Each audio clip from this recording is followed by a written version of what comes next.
This program is presented by University of California Television. Like what you learn? Visit our website or follow us on Facebook and Twitter to keep up with the latest UCTV programs.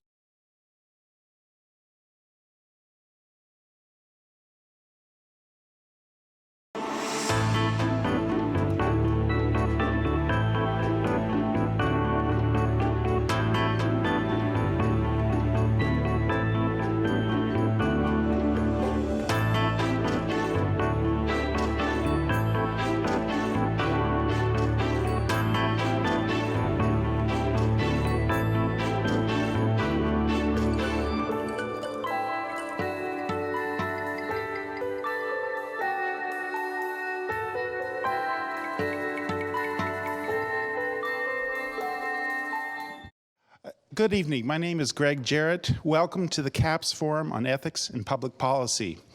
This is an event we hold each quarter to bring in a distinguished scholar to speak to and interact with students from a diverse group of disciplines united by a common interest, such as sex. Interaction with the speaker is part of the mission of the forum. We look forward to your questions, and there will be at least 30 minutes for discussion. Before introducing tonight's speaker, I would like to thank the participating faculty.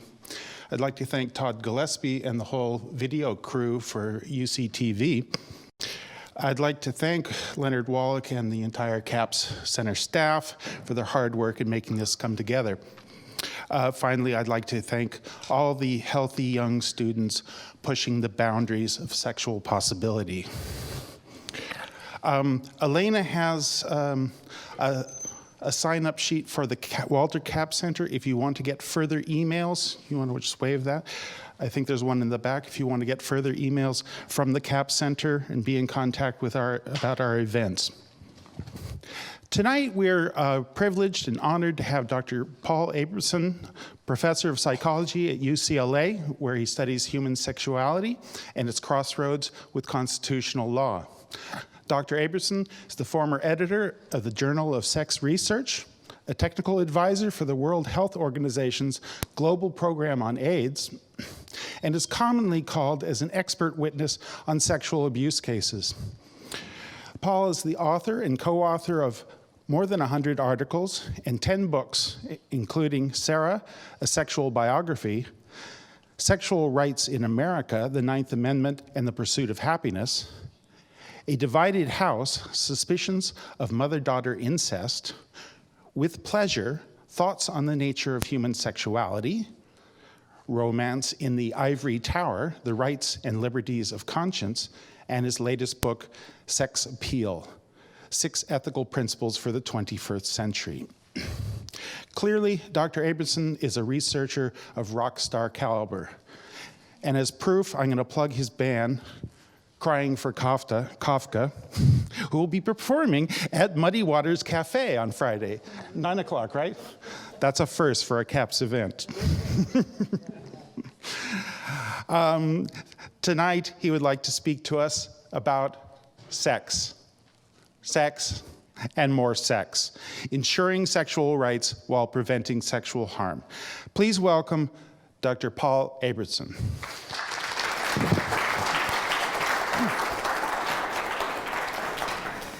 Thank you. It's a great honor to be here. These are values that I hold dear as well. I also knew Lisa Capps, that was Walter and Lois's daughter, who died a number of years ago. She got her PhD at UCLA and ultimately became an assistant professor at University of California at Berkeley. And I ran into her many years ago at a Santa Barbara Film Festival. And we just happened to be sitting next to each other, and we started talking, and I said, "Oh, what are you doing here for this?" And she said, "Oh, my dad just got elected to Congress, and we're having a party." And she was just beaming. And so I followed the Capps through that arc. What I'd like to start with are several rhetorical questions. And when I teach my human sexuality or sex and law class at UCLA, I tell people, you know, if you're going to raise your hand, you're raising it about a friend, and it's a friend no one in this room knows about. So if you feel like you have to nod or raise your hand, yes, whatever else, that you're doing it anonymously. I want to start with a couple questions about kids. Does a 12-year-old kid have a right to masturbate? Does he or she have a constitutional right to masturbate? What if their parents want to prohibit it or punish them for doing that? Do they have a right to do it? Something to think about. What about dating? Well, let's take this like a 14-year-old. What if a 14-year-old kid is starting to date? And does he or she have the right to date? Does he or she have the right to kiss? Does he or she have the right to touch sexually? What if their parents want to prohibit it or punish them for it? Whose rights prevail in this situation? Now, the common way of thinking of this, parents sort of rule the roost. But from my perspective, the forefront of sexual rights are really the rights of kids. What are kids' sexual rights? Do kids have constitutional rights? And if so, how do we implement those? And I want to sort of take you back into some controversial territory, and this is Roe versus Wade. And I know UCSB has this little tempest in a teapot about that going on right now. But if you listen to Roe v. Wade, and it was audio tape, so you actually can listen to it or read the transcripts of it. The way we characterize it generally is it's about women's rights and reproductive rights and so forth. But it was really about conflicting rights. And the justices were open to the idea of fetal rights and, of course, the maternal rights. But it came down to this particular question where, generally, when you think of constitutional rights, the holders of constitutional rights are persons or people. So the justices were asking, basically the state of Texas, just give us some bona fide medical evidence that an unborn fetus is a person. And when Texas couldn't do that, then it was no longer about competing rights. It was one person's rights, which were maternal rights, who could embrace and enjoy all the constitutional rights accorded to that person. The other thing about Roe v. Wade is that the state of Texas, you can hear this discussion in Roe v. Wade as well, that the state of Texas allowed abortion. What they didn't allow was doctor-assisted abortion.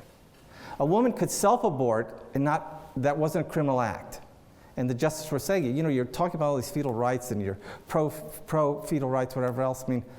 If that was the case, why not criminalize all abortion? And instead of just criminalizing doctor-assisted abortion. And I raise these points because I want to go back to the rhetorical questions I started with. Is a 14-year-old kid a person? Is a 12-year-old kid a person? And if they are, you're no longer talking about what happened in Roe v. Wade, which was one rights holder and an individual entity without rights. Now you have potential two rights holders. You have the parents and the child, or teenager and so forth, having rights as well. And by the way, kids do have constitutional rights. And the case that accorded constitutional rights is called In Re Gault. Gault was the last name, G-A-U-L-T. And the story behind that was Gerald Gault he's from Arizona. And to understand this case, you have to understand a few characteristics of juvenile litigation in Arizona. The first was that Arizona thought, why should we gum up all these kind of juvenile hearings with lawyers? Let's get rid of lawyers and just have this kind of benevolent, benign judge, which is usually he, just think of what's the best thing for kids and let him make the decision. So what that meant in effect was that no lawyers were involved in either prosecuting or defending juvenile defendants in Arizona's court system. The second characteristic of Arizona, which was significant, was that If a teenager, let's say, was convicted, they were sentenced to Fort Galt, Fort Hood. And in it was called Fort Grant. And in Fort Grant was off in the desert, and the inmates often used to have to do 30-mile forced marches without water. There was a high suicide rate, there was a high physical abuse, high sexual abuse, and so forth. So if a kid did get convicted, he or she, but primarily he, was sent to Fort Grant.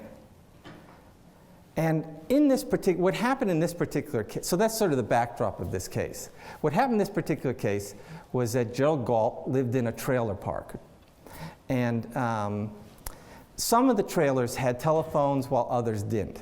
And a friend of his came over his house and said, "Can I use your phone?" Gerald said, "Sure."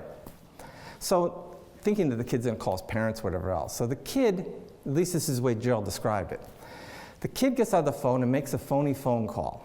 He calls a woman named Ida Cook and asks her things like, "How big are your bombers?" and stuff like that. And she was annoyed, as rightly so, by the phone call. She called the police. And the police were able to track the phone call, and it came from Galt's trailer. So they went and they arrested Gerald. And Gerald said, "I didn't even make that call. This kid, my friend, came over and he made the call." And they didn't believe him, so they told him that your hearing's Monday. And his mother was really disturbed about this because she wanted a lawyer, because he's there saying, "I didn't even make the call." But they told him the same thing that I prefaced this with. "Oh, it's a benevolent judge, don't worry, he'll weigh justice appropriately, you have nothing really to worry about." Friends and attorneys she knew assured her of that. Anyway, he gets in there, judge listened to the story, said, "You know what? This kid is a constant criminal, has a constant criminal mind, we're sending away to Fort Grant." Now, the significance about this process, it was literally that quick, was that he was not represented by an attorney. Ida Cook never showed up. So, all defendants usually get to face their accusers. So he never got to face his accuser. And that was significant for a couple reasons, one of which was that he said, "It wasn't my voice, it was this other kid's voice," so she couldn't identify the voice. There also was no transcript of the call. So you didn't really know what it was other than her testimony about it. And he was sentenced, he was given an indeterminate sentence, which was a minimum of 5 years for this phony phone call, this double entendre phony phone call. If he was an adult and convicted of an obscene phone call, it's a $50 fine and a maximum of 60 days in jail. And because he, as this juvenile, without representation and so forth, he gets this indeterminate sentence. Now, if he had an attorney, the attorney would obviously want his accuser there. He'd want a transcript of this talk. He'd want her to be able to identify his voice from others. And also possibly using an expert witness. Was this phone call obscene? And the significance about that particular question was, at that time, given my knowledge of rock and roll, there was a popular song. It was called Shake, Rattle, Roll. There were two versions. Big Joe Turner started, and I can't remember who, maybe it was Bill Haley or whatever else, had a version of it going around the same time. One of the lines in that song is, "I'm a one-eyed cat peeking in a seafood store." I'm not going to tell you what the one-eyed cat is, or the seafood store for that matter, but just presume it's a sexual double entendre. And there are other references to this. Catcher in the Rye has sexual double entendres, and it was deemed not obscene. A couple years after this case, Fanny Hill was deemed not obscene, which is a very sexually explicit novel. So even the question of whether this was truly an obscene phone call was debatable.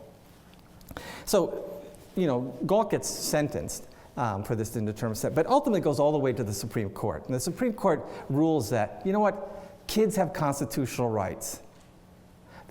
You cannot deny life, liberty, property without a due process or fair process of the law.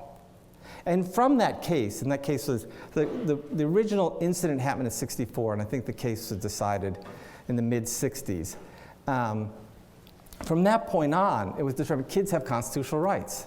They have rights to education, they have rights to all sorts of things. Which brings me back to my original rhetorical questions. The forefront of the questions about sexual rights are really about the rights of kids. And bringing it to contemporary times, the average age of beginning sexual relations, or the onset of intercourse, is 16. What's the age of consent in California? It's 18. So there are a lot of kids who are potentially engaging in illegal sexual acts. Some of it can be interpreted, again, you have to leave it up to benign district attorney who would use these Romeo and Juliet perspectives on it. But the real crux of it is if one person, let's say it's an 18-year-old and a 16-year-old, someone above the age of consent having sex with someone below the age of consent is statutory rape. The significance of that designation is that in criminal law, there are only a few what are referred to as non-mens rea crimes, strict liability crimes. It means the basis of criminal law is that a guilty act in a guilty mind. Non-mens rea means you take the mind part out. So statutory rape is, you do it, doesn't matter what you're thinking. Doesn't matter what you were told, doesn't matter, it's a strict liability crime. You do it, it's a felony offense.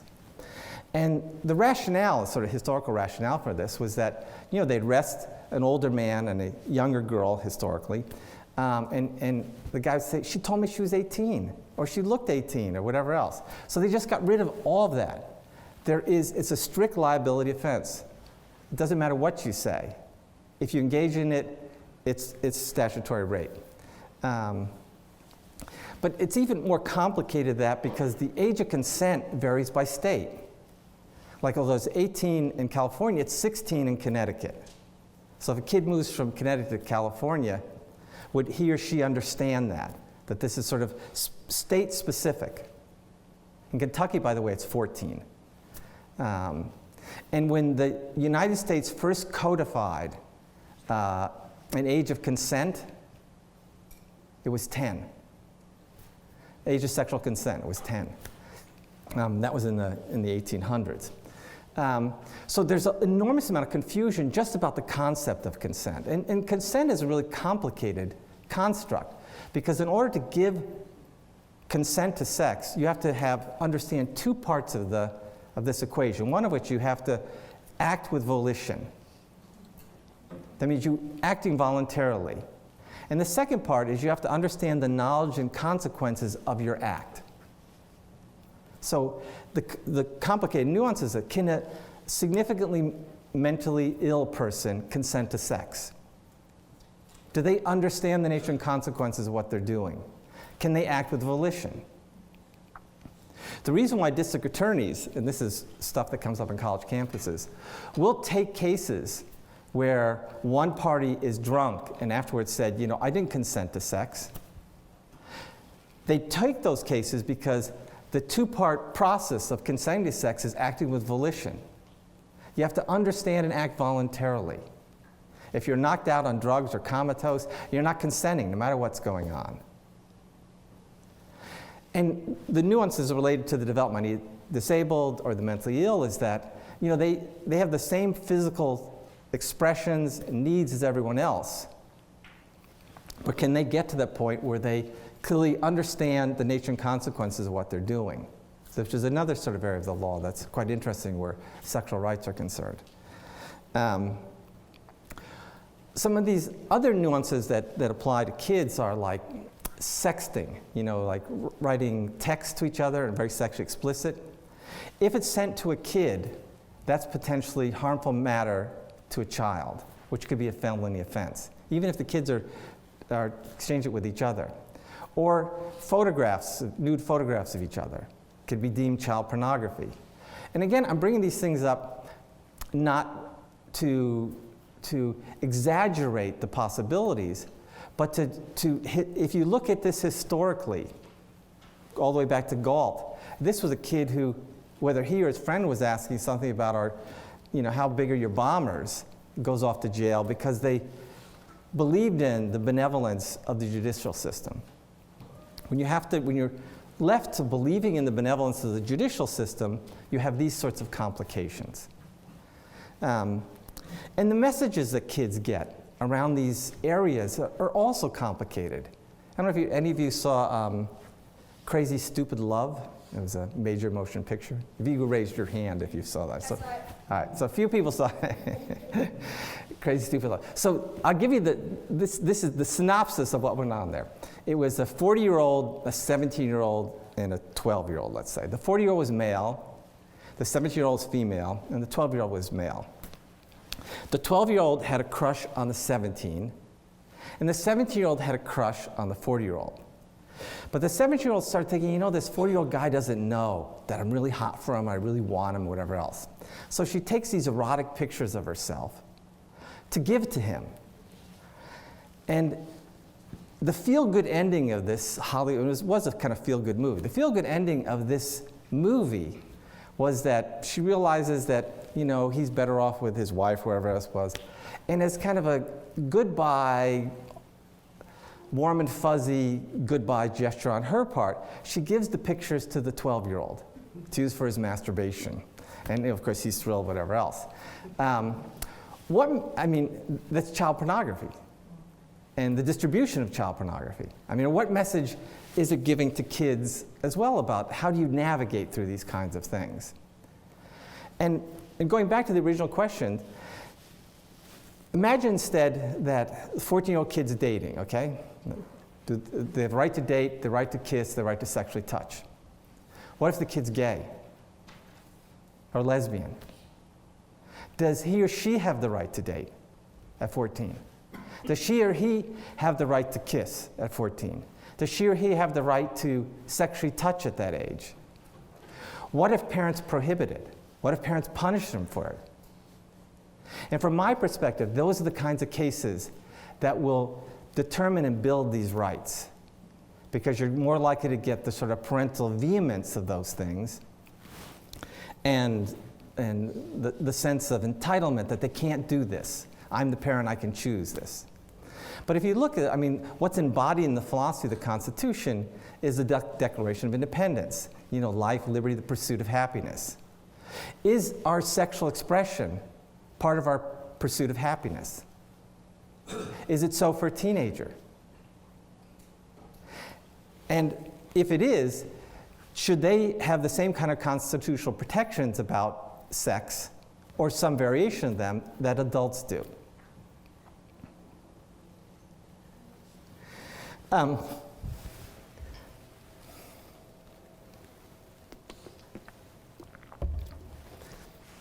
So that's one area that I'm working in, and a book is coming out called Kids, Sex, and the Law, that a number of scholars who work in this area are trying to piece these things together in anticipation of litigation.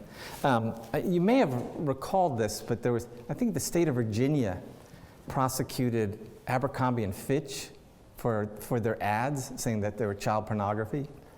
And the things that I'm bringing up are not so outlandish as the potential for ending up in litigation. And to give you a simple example of this, I worked on a Supreme Court appeal recently on, and that was sort of when I mentioned earlier about the value of the Capps Institute. This is one of the many things I do for sort of public service. Is I did this as a pro bono effort to work on this case, and it involved a prisoner in Utah. He was in jail, let's say, for theft, and he had continuous contact with his wife and daughter.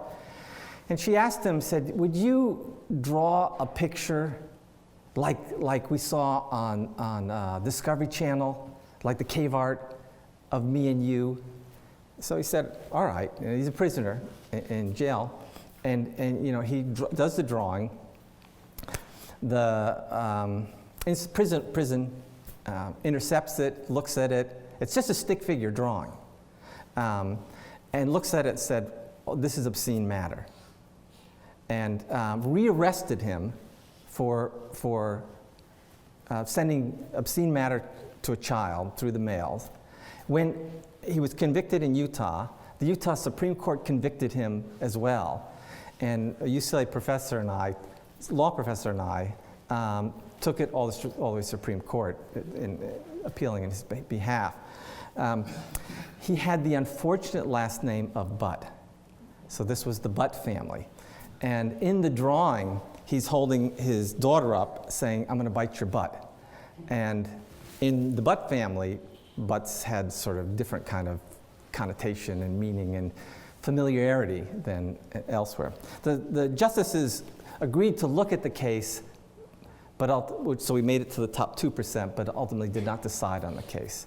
But that, this is an anatomically correct drawing. And one of the things that I was able to demonstrate in this was that, the US government had its own website with these kind of drawings in it. And the drawings were essential for detecting sexual abuse. That's what the website was about. And I think it was the National Institute of Health or National Institute of Mental Health had a website devoted to detecting child sexual abuse.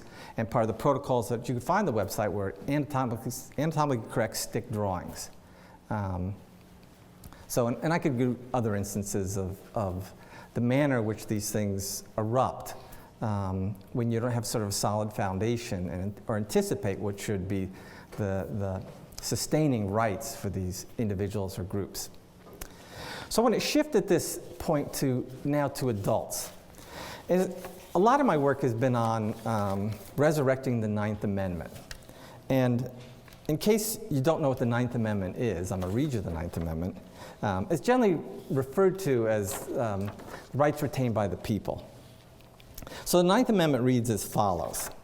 The enumeration in the Constitution of certain rights shall not be construed to deny or disparage others retained by the people. And the way the Ninth Amendment evolved was that the Federalists didn't want a Bill of Rights. They said, if there's a Bill of Rights, the government's going to say, anything you didn't list above on this Bill of Rights, we have jurisdiction over. But the Anti-Federalists wanted a Bill of Rights. They'd point out, all of our states had bills of rights, and we cherished them. So there's this debate back and forth, and to ratify the Constitution, you need all the states to agree to this. So James Madison figured out this perfect compromise, which was the Ninth Amendment. He said, okay, this is what I'll do. I'm going to say, despite those rights enumerated above, people still retain rights that are unenumerated. And that is a compromise. So, okay, we listed some up, satisfying the states who wanted bills of rights, and the Federalists who didn't want a Bill of Rights.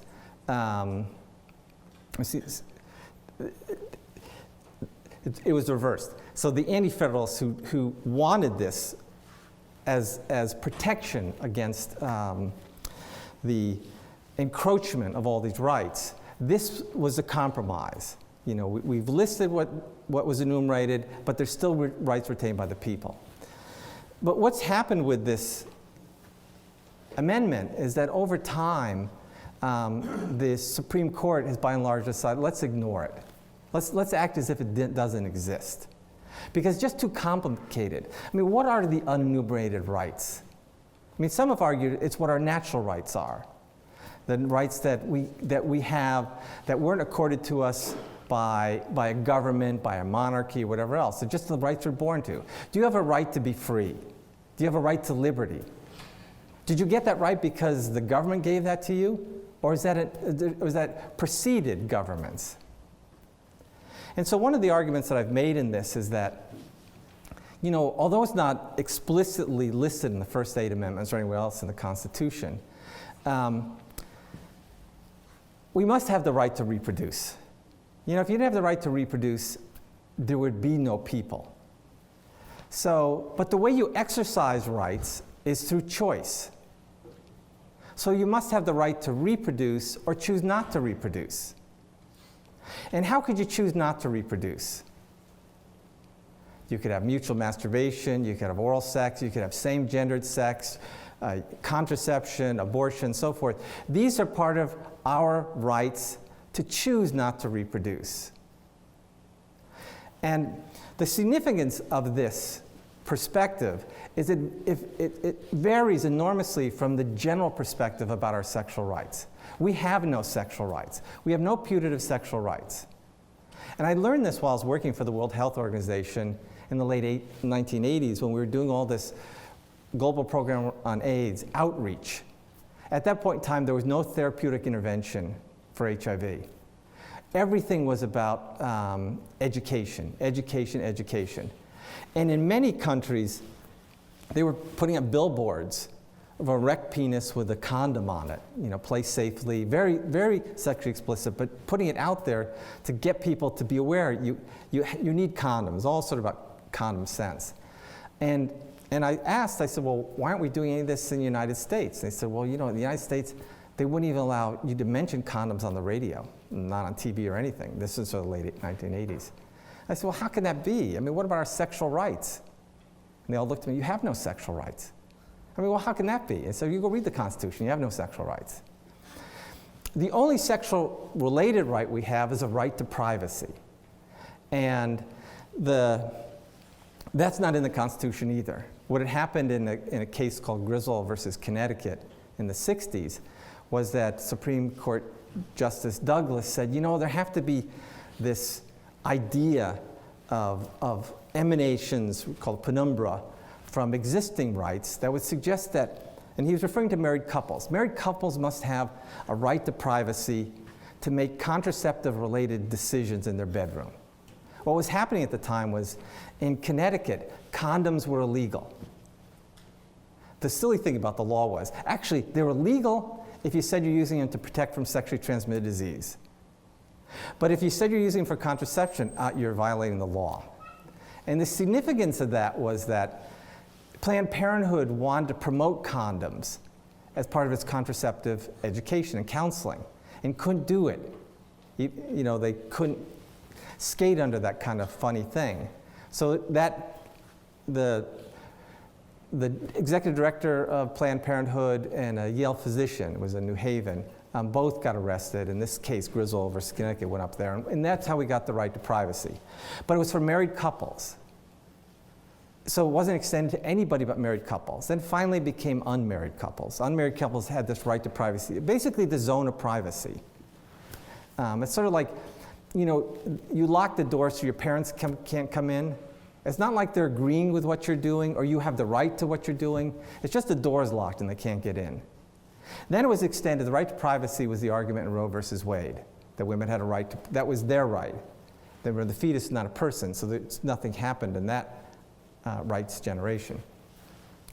Then it was applied to teenagers and so forth, but they drew the line for gays and lesbians. In an 88 case, they said, you know what? There's been a long history of pathologizing homosexuality. They don't have a right to, gays and lesbians, no right to privacy whatsoever. So they engage in, if in their bedroom they're having same gendered sex, they might as well be shooting heroin together. There's no protection from privacy if you're engaged in a felony offense.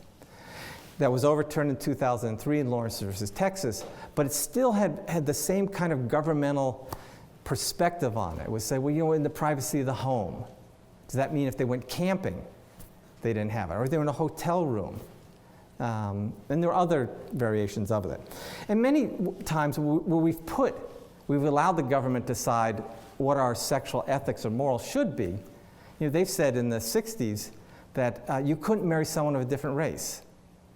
And the judge said, you probably heard this quote before, but the judge said, you know why you can't marry someone of a different race? Because God decided that. God put the races on different continents, that's why. They're never meant to intermarry. And the Supreme Court eventually turned that over. But even their view on marital rape, the belief was that consent to marriage was a consent to perpetual sexual availability. So there can never be marital rape, marital assault, whatever else. Now, almost all states got rid of that in recent times, except Kentucky. Kentucky, there still can never be prosecuted for marital rape. And you don't even have to be legally married. If you're living together as man and wife, there's an absence of marital rape laws. So in elevating the Ninth Amendment, what I'm hoping to do is create this sphere of personal autonomy where you get to choose about your sexual life. And one of the values, once you elevate something to a right, or like a fundamental right, not only does it give you the privilege and liberty, but it also limits the restrictions the government can put on you or the actions it does to try to limit what you're doing. So for instance, if you have a freedom of speech, the government is limited in how it can limit your speech.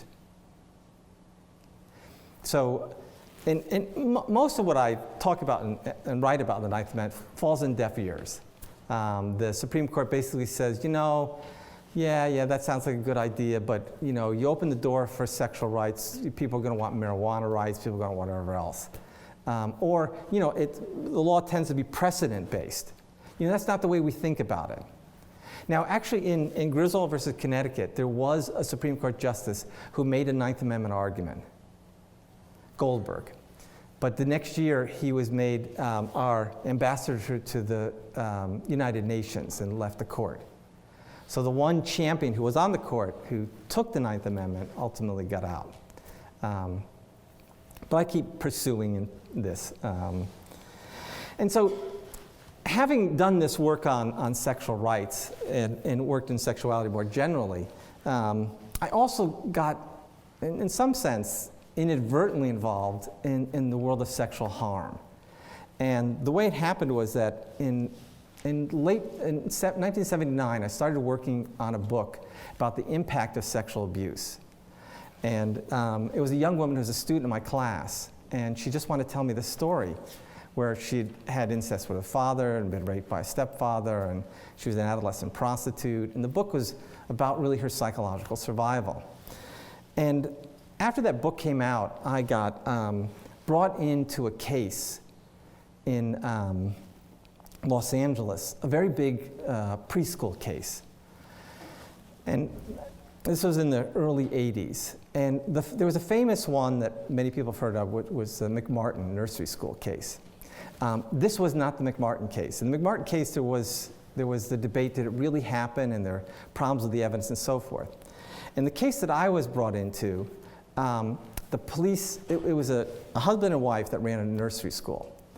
And the husband had a PhD in biochemistry, and he kind of ran opened the school and kind of closed it up in the end, and would sometimes play with the kids, but the wife really ran the school. And, but he would take the kids off the ground, saying he's going to bring them for ice cream. And he would actually take them to his house and take pornographic slides of them and all these other kinds of things. And he named and dated every slide. And the police found them all. Over 3,000 slides. So you had a documentary record of every single thing, and his hands were in the slides and whatever else. You had a documentary record of when these things happened, how long, or what time period, and so forth. And I mean, some kids, said, this guy went home and told their mother, his name was James. James took these nude pictures of me today. And they'd come in and confront the wife.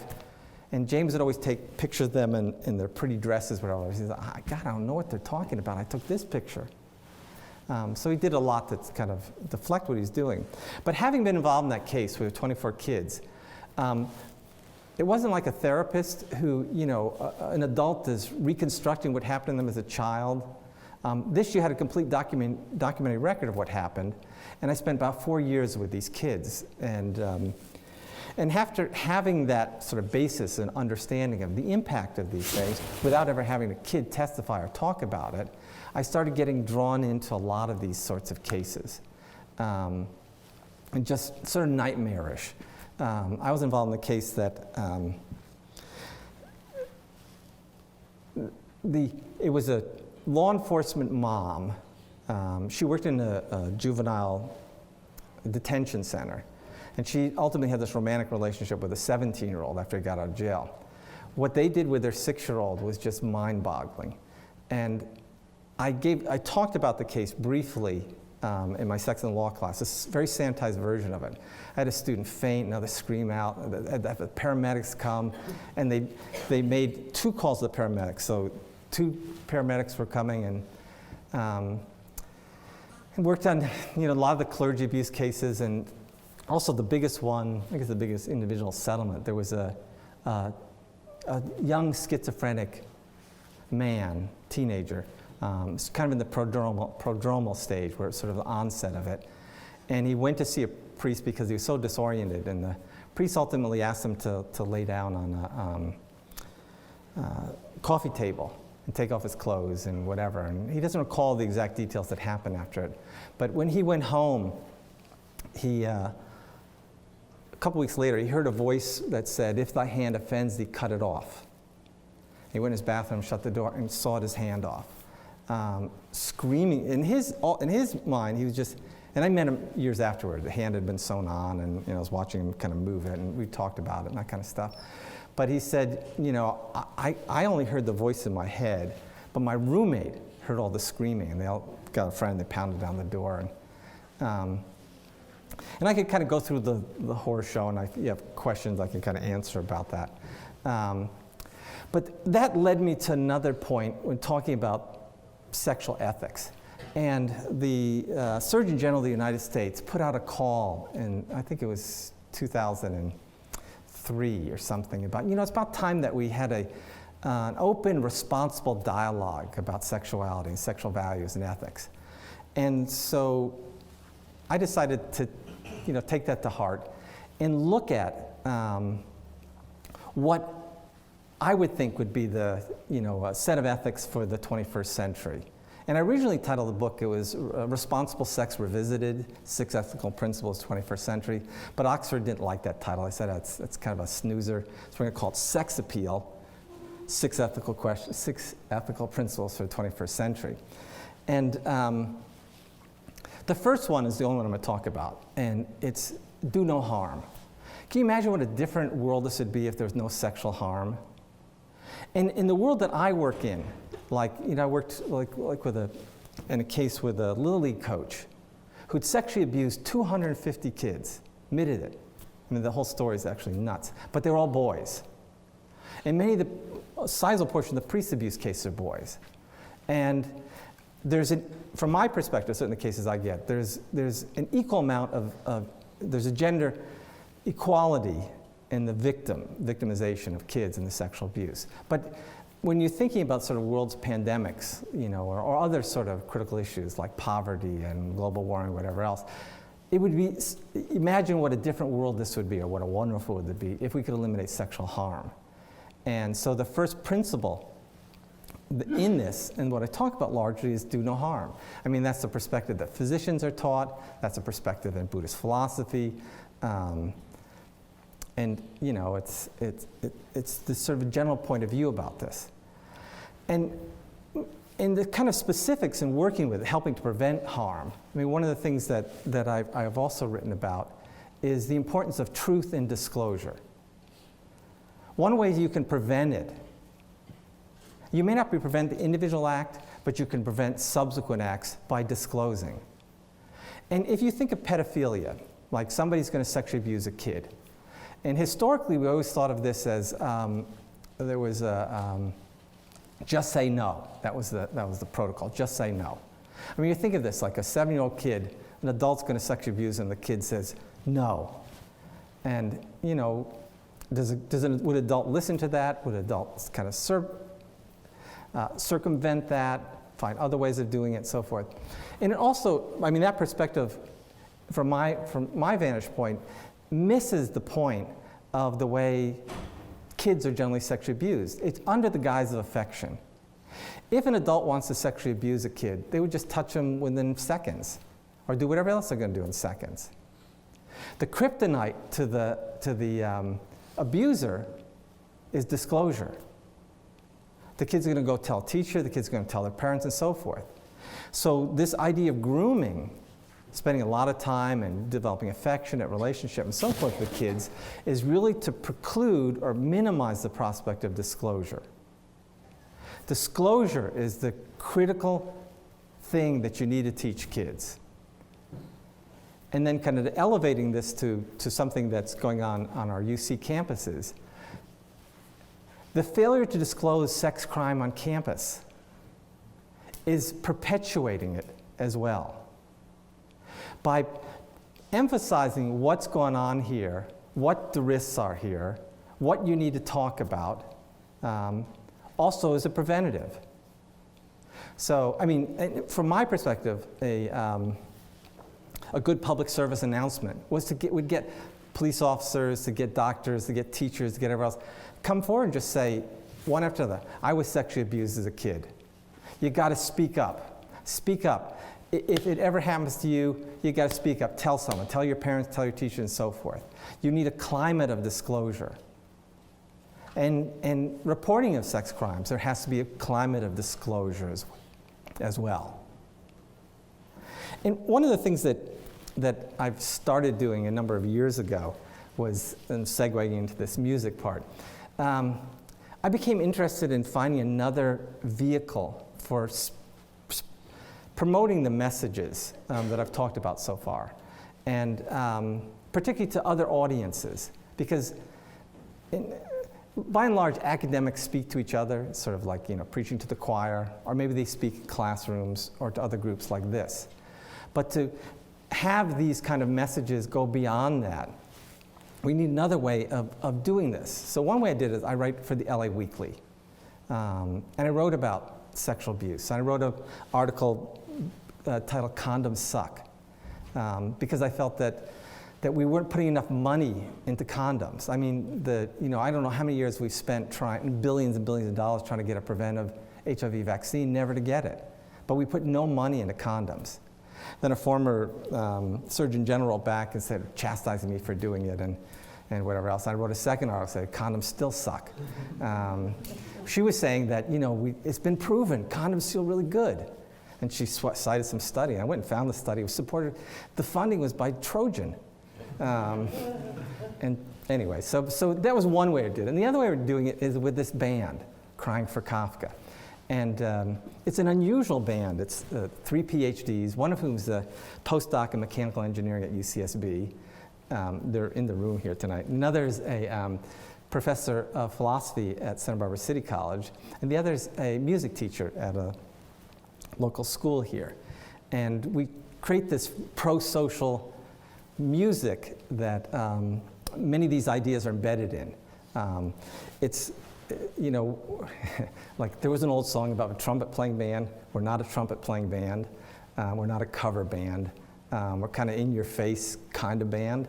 And so I was going to, as we're rolling into finishing the hour, and I'm happy to talk for as long as you want, any questions you want, I'll play a little bit of the way we try to integrate these various worlds of that message, speaking up about sexual truth, whether it's harmful or one's sexual rights. I mean, in some ways, the empowerment of gay rights has been from the speaking up about it.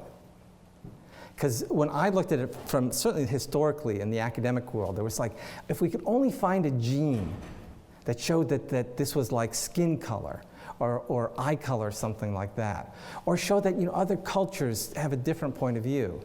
Those sorts of things may have had some effect, but it was really so the culture changed. There became much more of an openness about it, a willingness to step forward and talk about one's sexuality. So the name of this song is Unchained Verite, or Unchain the Truth.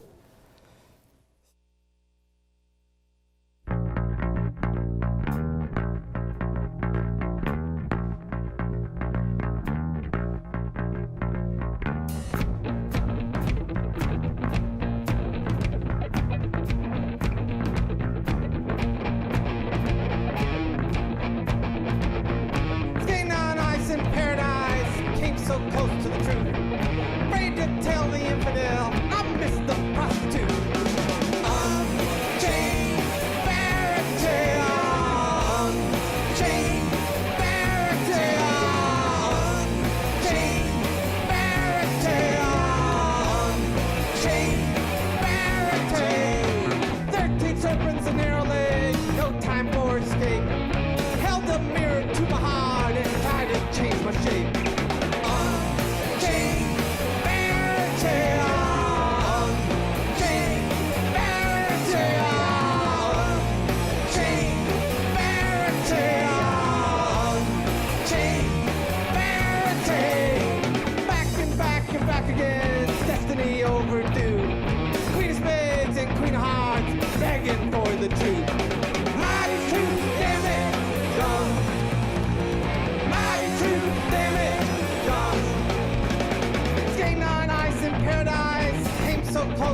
So, thank you.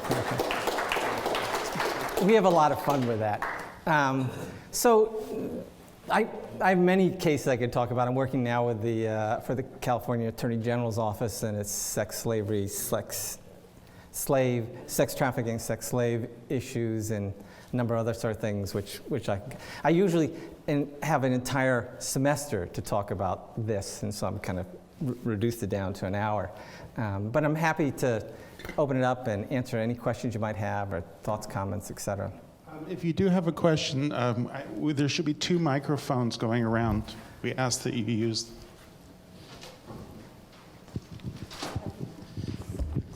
Hey, I'm a 28-year-old undergrad, and I heard about your book about how, or you argue that teachers should be allowed to date their students. You're talking about in the academy. And you use an example of how like other differences in power, like being of different classes, doesn't interfere with consent. But my question is, isn't there something about the teacher-student relationship that's sort of like a supervisor, that's sort of a different kind of power? Yeah, I wrote a book called The Romance in the Ivory Tower, The Rights and Liberty of Conscience. The way this started was UC at some point in time decided it was going to change its bylaws about sexual relations between faculty and students. And by the way, at UCLA, I don't know what the average age of a student might be, 28, because we have med schools, we have law schools, we have public health, and all the graduate students and so forth. And the precipitating event was that the dean of law at UC Berkeley raped a student or sexually assaulted a student. You can Google this. But that sent UC into fast action. We got to do something different. And from my perspective, the something different was to protect their vulnerability to civil litigation. So, but in doing so, they said, well, we're going to have this new policy, and we're going to get faculty feedback on this.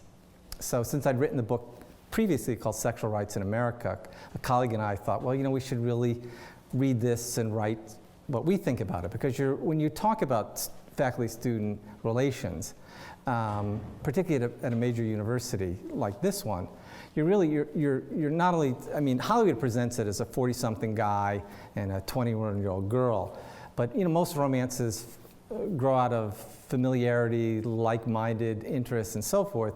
And it's more sort of common for faculty, grad student, or those sorts of things, where or TA in a student, where it's sort of closer age match.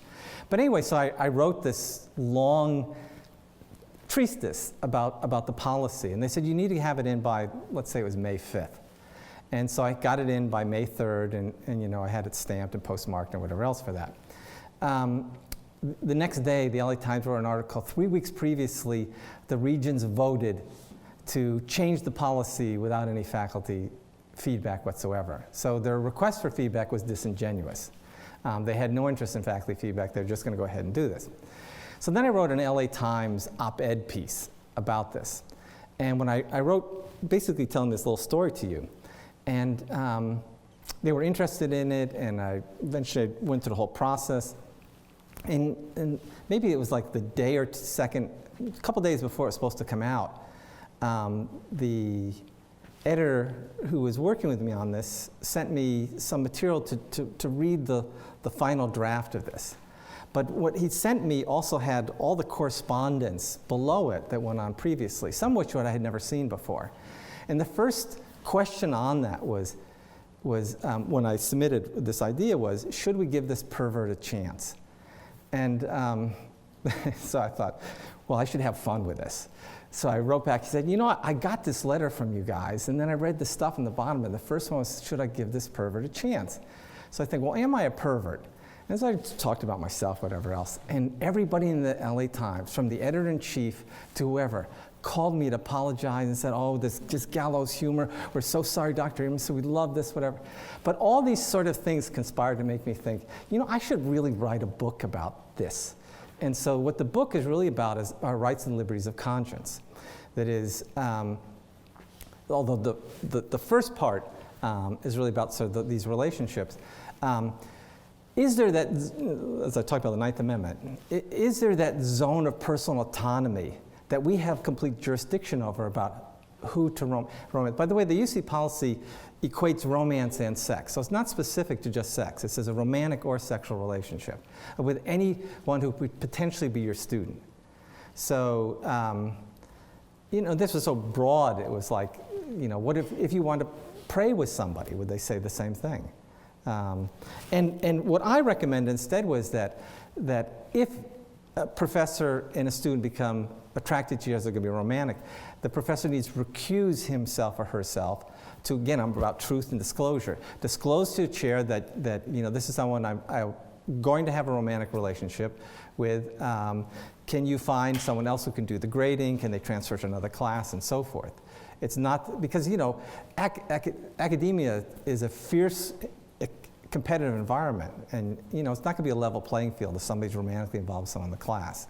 So the work was never about condoning this per se. It was really giving this sort of the intellectual, emotional entitlement to consenting adults to make choices about romance. I mean, all kinds of, should a doctor never be involved with a nurse? And you could go on and on with these sort of power balances, whatever else. And sometimes these are called anti-fraternization laws. Some businesses have them. Like I remember historically, IBM. You couldn't date, if you worked at IBM, you couldn't date anyone at IBM. Ben & Jerry's was just the opposite. If they fall in love, just great, just come tell us, we'll be really happy about it. Southwest Airlines was happy about people being romantically involved. So the book really kind of deals about, again, that sphere of personal autonomy where you get to make a choice about your life.